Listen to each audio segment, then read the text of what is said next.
Happy Friday, TGIF, and it's Red Friday. So, once again, thank you to our military members who are deployed and can't be home like most of us can with our families and loved ones. Thank you from the bottom of my heart, as always. Okay, so it's Friday for a law review, as always, on Fridays. And this one is from several weeks ago, and this takes place in the state I live in, Pennsylvania. And the title of it is as such, as published by the Social Security Administration's Office of Inspector General. Owner of facility for intellectually disabled adults pleads guilty to healthcare fraud. So right off the bat, that kind of ticks me off, right?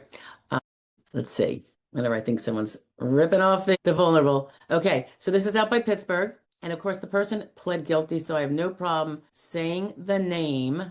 And it's a woman, not much older than me. Okay, giving us all a bad name there, kid.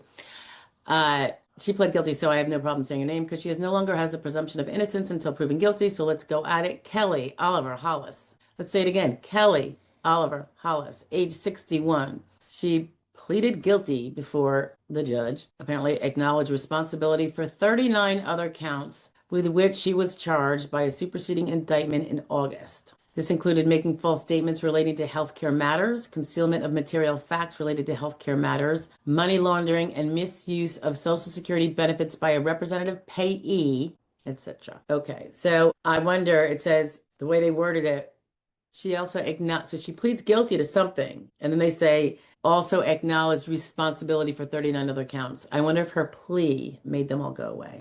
That's how it works, people. Okay, so it says, in connection with the guilty plea, the court was advised that Kelly Oliver Hollis was an enrolled Medicaid provider operating as Serenity Care in Penn Hills, Pennsylvania, under the state's Home and Community-Based Services, HCBS, waiver program, through which the defendant, she, housed and was to have provided services to several intellectually disabled adults, including staffing the homes with adequate workers to care for the residents. Program records demonstrated that between 2018 and 2023, Kelly Oliver Hollis failed to sufficiently staff the homes according to the requirements of the program, and instead regularly submitted weekly claims for HCBS benefits, falsely representing proper staffing of the homes. Additionally, Kelly Oliver Hollis, shame on you, lady, allowed the homes to fall into a state of disrepair, resulting in multiple citations for unsanitary and unsafe living conditions for the residents. I wonder if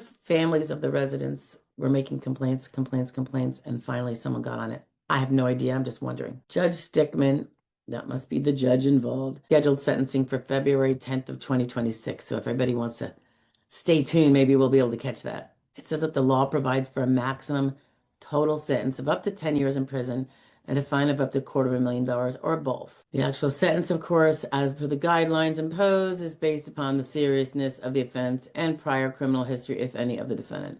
I'd like to think that the defendant didn't have a prior criminal history if she was given a license to run homes for intellectually disabled human beings. Just something I would hope. They go through all the participating investigatory agencies that led to the prosecution of Kelly Oliver Hollis, but I'm still curious as to what initiated it. And how many complaints does it take to get action? How much does this go on before something is actually done? Inquiring minds want to know. I say this after having a morning where I just dropped off my friend who hasn't gotten sufficient care despite all efforts on my part in particular and hers, and having adequate insurance at the ER. Ditch last effort move, but this time it might work to get a little skilled nursing in-home care so this person isn't living alone, unable to properly care for herself. It was quite a morning.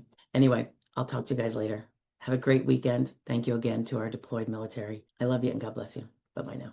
Hello again. I hope you enjoyed the video. I hope it was helpful, if not just a little bit informative. In the event you have a Social Security question you want addressed, please feel free to make a comment below and ask the question, even if nothing to do with this particular video. And just a quick, again, reminder, we have our daily video shares and tips around noon every day of the week. And on Wednesdays at 1 p.m. Eastern Standard Time, we have our live Q&A session where you can come in live and enter your questions in the chat. And we all pretty much have a good time for an hour or two. I look forward to seeing you there, hopefully.